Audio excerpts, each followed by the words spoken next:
learning how to set goals.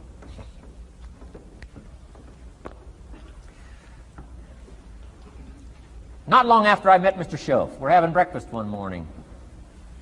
Mr. Schoaf said, Mr. Rohn, now that we've gotten acquainted, we know each other fairly well, he said, maybe one of the best ways I can help you, he said, let me see your current list of goals. Let's go over them and talk about it. And I said, what? I don't have a list.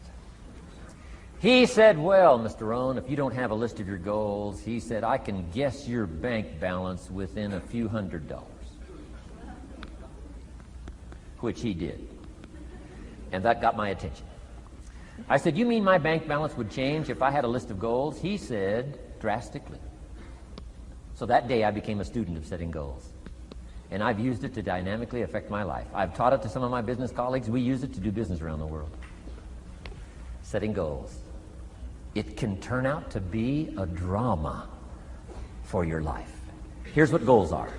Your vision of the future. Your vision of the future. Now, there's two ways to face the future.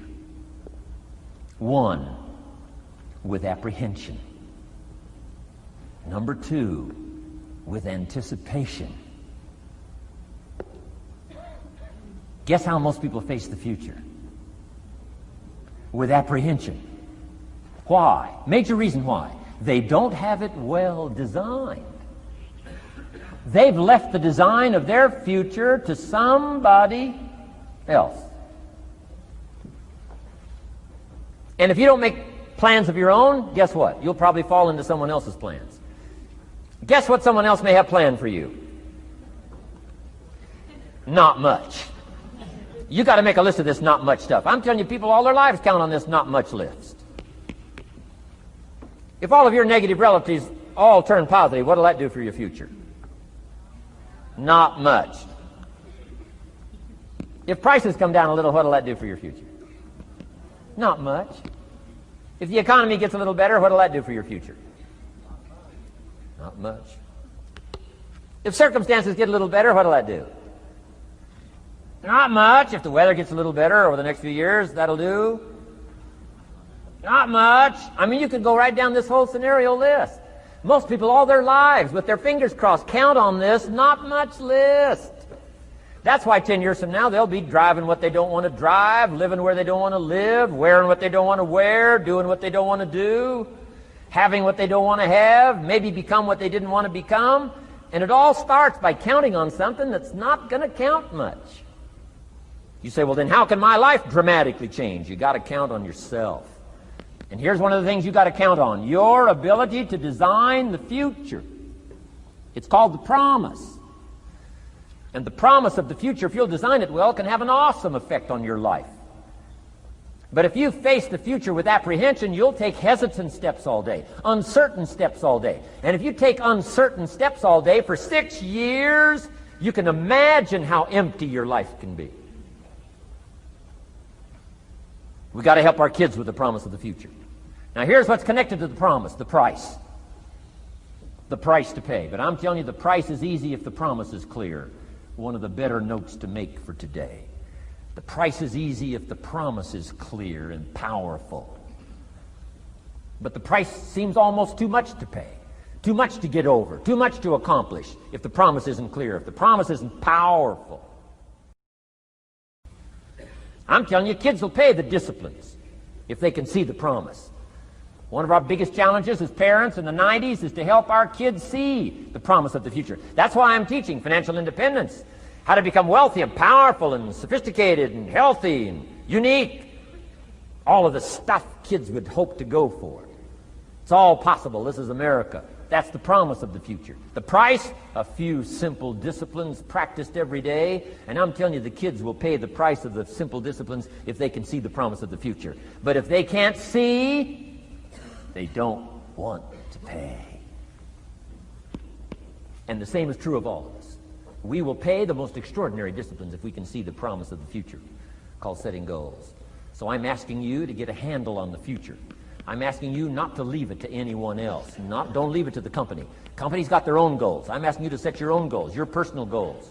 Income goals and financial goals and health goals and spiritual goals and where do you want to go and what do you want to do and what do you want to see and what do you want to be. That's it. Promise of the future. Design your own future. It's within your hands and your capacity to do so. Here's how simple now goal setting is. It's not mysterious. You don't have to anchor, you don't have to focus, you don't have to visualize. None of that stuff. Here's how simple goal setting is. Changed my life. Decide what you want and write it down. I mean, that's how profound this stuff is. Decide what you want and write it down. Make a list. Where do you want to go? What do you want to do? What do you want to see? What do you want to be? What do you want to have? What do you want to share? What projects would you like to support? What would you like to be known for? What skills would you like to learn? Some extraordinary things you'd like to do? Ordinary things you'd like to do? Right? Silly little things you'd like to do, very important things you'd like to do. Decide on all that stuff and write it down, write it down, write it down. That's how simple this stuff is. And it's your own private list. If it's really private, on your list, put some stuff in code where nobody can understand it if this list fell into unfriendly hands. Okay. And simple things, whatever. Foolish things, doesn't matter. It's your list. I had a little revenge on my first list. Budget finance, who used to harass me. I got 2 or 3 payments behind. This one guy called incessantly. Said, we're going to come get your car, drag it rear end up down the street in front of your neighbors. Put me down something fierce. When I met Shof, got my life straightened out, one of the first things on one of my lists was budget finance. And when I finally got the money, I needed a little drama in my life. Finally got the money to pay him off. I put it in small bills in a big briefcase. Walked into the budget finance office on Wilshire Boulevard in Los Angeles. The guy who harassed me so often, his desk was about 3 back. I opened the door, walked in, right up to his desk, stood right in front of him, never said a word. He said, well, what are you doing here? Didn't say a word. I opened up this briefcase, dumped this pile of money all over his desk. I said, count it. It's all there. I'll never be back. Turned around, walked out, slammed the door. Now that might not be noble, but you got to try it at least one time. Pay off with a little drama.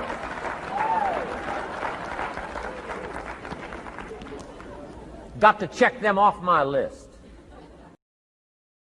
Keep your list with you. I keep my list in my journal so that I can go back. 5 years ago, here was my list. And I'm a little embarrassed. Here's what I thought was so important now.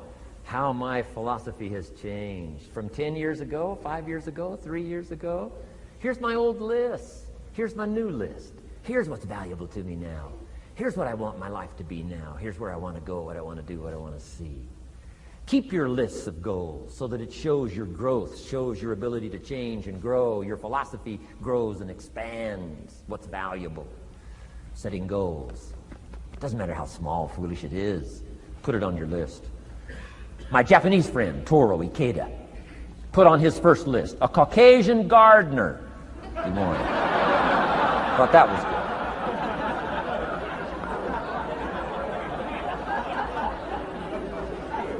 I like that.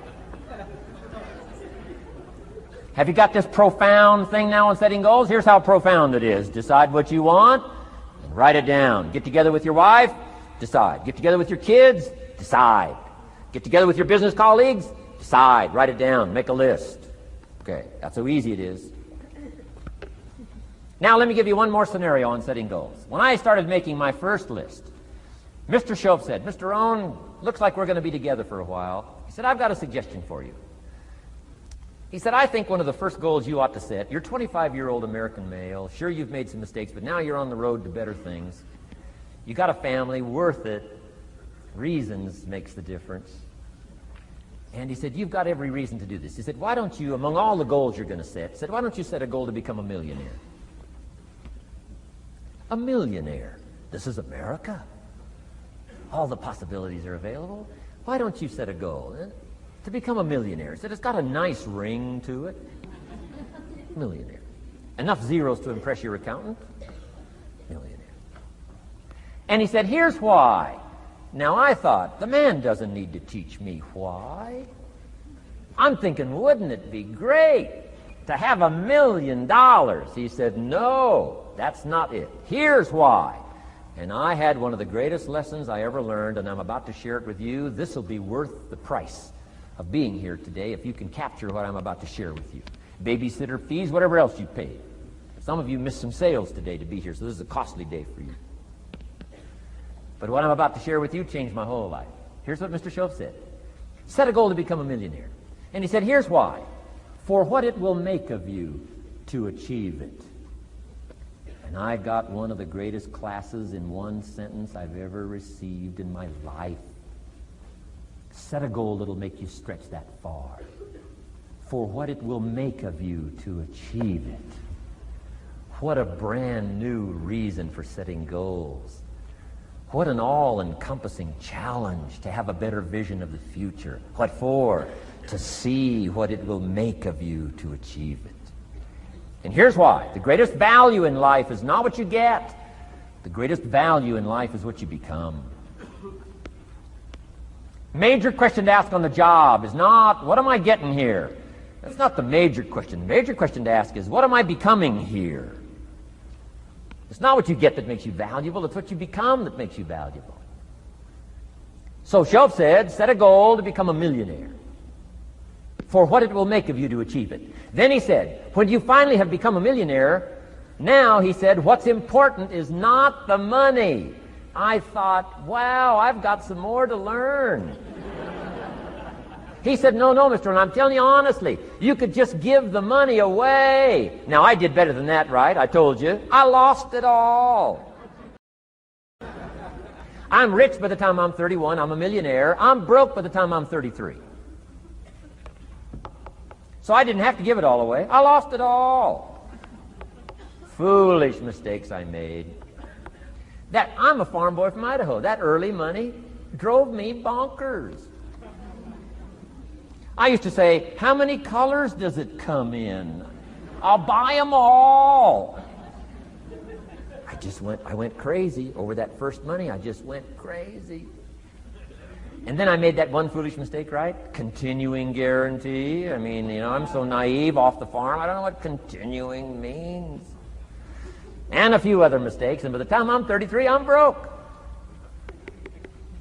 Now I've made and lost millions since then. But what an experience that was. And I'm telling you, the man was right. When I finally was broke at age 33, guess what I discovered? My money did not mean that much. It represented only a fraction of all my assets. Shoaff said, once you become a millionaire, Mr. Rohn, you can give all the money away. Because he says, what's important is not the money. What's important is the person you've become. Now, let me give you the key phrase on setting goals. Set the kind of goals that will make something of you to achieve them. Set the kind of goals that will make something of you to achieve them.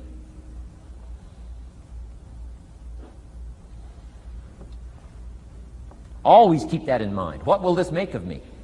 If I set this goal and go for it, not only will I achieve it, but what will it make of me in the process? What a whole new concept on setting goals. Now, there's two parts to this, and then we're wrapping up goals. Here's the first part now on this goal setting for what you become. Number one, don't set your goals too low.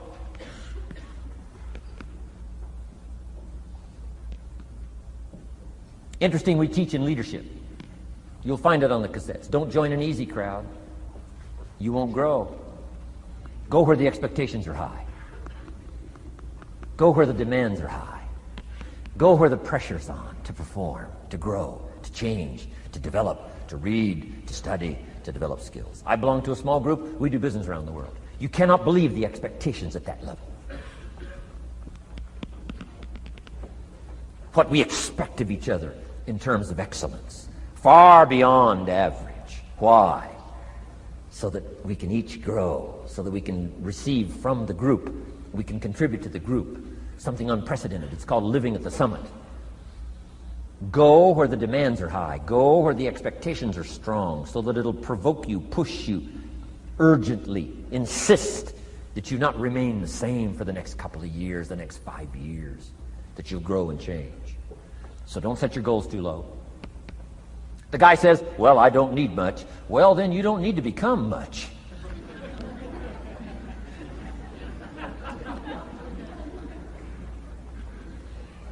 Now here's the last part on setting goals. Don't compromise. Don't sell out. There were some things I went for back in those early years that I paid too big a price for. If I'd have known how much it was going to cost me, I never would have paid, but I didn't know. So don't sell out. Ancient phrase says, count the cost, count the cost, count the cost. An ancient story says, Judas got the money. You say, well, that's a success story. No. It's true, 30 pieces of silver in those days was a sizable fortune. You say, well, if a guy's got a fortune, right, that's a success story. No, you don't understand. His name was Judas. Doesn't that ring a bell? Judas. You say, oh, yes, Judas, the traitor. That's right, the traitor got the money. Doesn't that change the story? And the answer is, of course, it changes the story. Interestingly enough, after Judas gets the money from becoming a traitor, he's got the money in his hot little hand, and now he's unhappy. Somebody says, well, if you had a fortune, how could you be unhappy? Well, he wasn't unhappy with the money. He was unhappy with himself. Key phrase, the greatest source of unhappiness is self-unhappiness. The greatest source of unhappiness doesn't come from outside. The greatest source of unhappiness comes from inside. And here's where the erosion starts, doing a little less than you could. That's where the beginning little infection of unhappiness starts, doing a little less than you can, not feeling that good about yourself. So don't let that happen. Judas is unhappy. He says, what'll I do? He says, oh, I'll just take the money back. Walked in where he got the money and said, here, take this money, I'm unhappy. They said, heck with you, Judas. We got what we wanted, you got what you wanted, out. They threw him out with his money. Judas says, well, what'll I do now? He says, oh, clever. Should have thought of this first. I'll just throw the money away. And he proceeded to throw his fortune away. Why would he throw his fortune away? He was so unhappy with himself. And that's not even the end of the scenario. After he threw his fortune away, he couldn't change what he became, a traitor. And now, in total abject frustration, he goes out and hangs his worthless self. Which all traitors should do, save the state the money.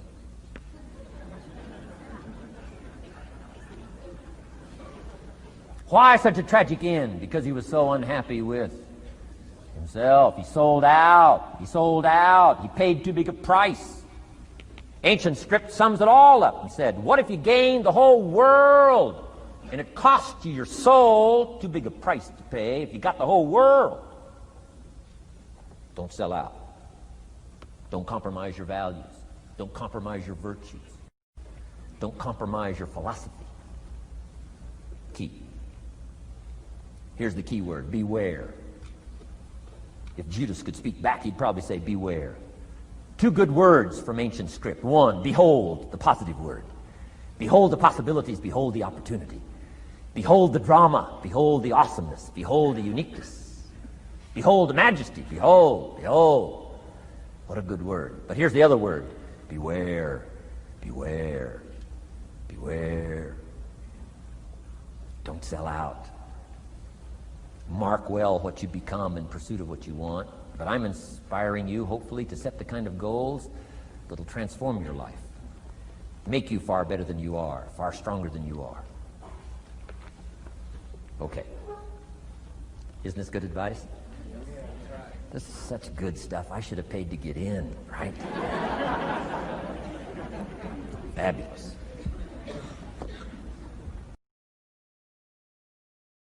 Yeah.